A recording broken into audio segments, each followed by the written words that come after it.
جی دوستوں، 100 سے زیادہ عمرے کرنے والے شخص کا ساتھ قلم کر دیا گیا۔ یہ شخص خانہ کعبہ کے اندر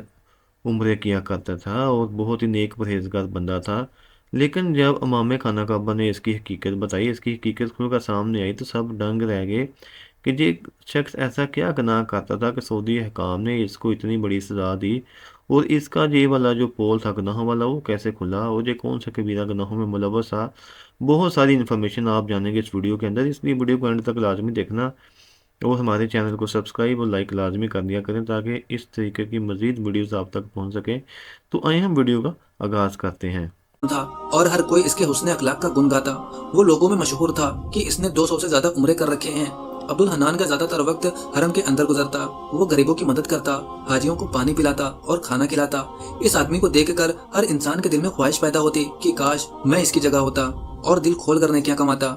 ایک دن عبد الحنان نامی شخص اپنے بیٹے کے ساتھ گیا اور پوچھ تاچھ کی گئی، جس پر عبد الحنان کے بیٹے بولے، یہ عورت ہمارے باپ پر جھوٹے الزام لگا رہی ہے، اس کے پاس کوئی ثبوت نہیں۔ جس پر وہ نقاب پوش عورت روتے ہوئے کہنے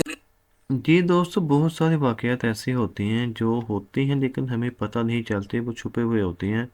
لیکن وہ کتنی دیر چھپ سکتے ہیں یہ اللہ ہی بہتر جانتا ہے، اور کبھی نہ کبھی وہ کھل کر سامنے آ ہی جاتے ہیں۔ وہی معاملے اس عورت کے ساتھ ہوا کہ پہلے تو اس کے ہسبینڈ نے اس کو قید کر کے رکھا، قید خانے میں رکھا، سارا کچھ کرتا تھا، پھر آہستہ آہستہ یہ باہر کی عورتوں میں ملوث ہونا شروع ہو گیا اور اس نے اپنے گھر جانا بند کر دیا، جس کی وجہ سے وہ جو عورت تھی وہ گھر سے بھاگ نکلی، اور اس کے بچے، پھر وہ اس تلاش میں تھی کہ کہیں ان کو عبد الحنان کا پتہ چل جائے، عبد الحنان مل جائے۔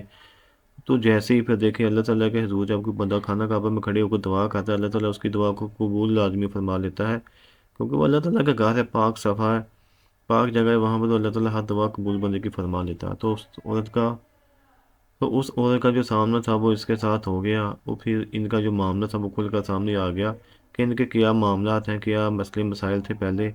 اور جس کی وجہ سے دیکھیں اتنا نیک پرہیزگار بندہ وہ بھی ایسے گھر کے اندر کام کرتا تھا، تو اسی وجہ سے اتنے نیک پرہیزگار بندے کو وہاں کی پولیس نے جو تھا اس کا سر قلم کرنے کا حکم دے دیا کہ یہ بندہ جو ہے یہ صحیح نہیں ہے، جس نے اتنا قید کیا، اتنا ظلم و زیادتی کی ہے، تو اس کو سزا لازمی ملنی ہی چاہیے۔ تو انہوں نے اس کو سزا لازمی دی۔ آپ کو پتہ سعودی حکومت کے جو فیصلے ہوتے ہیں وہ بھی بالکل تلخ ہوتے ہیں،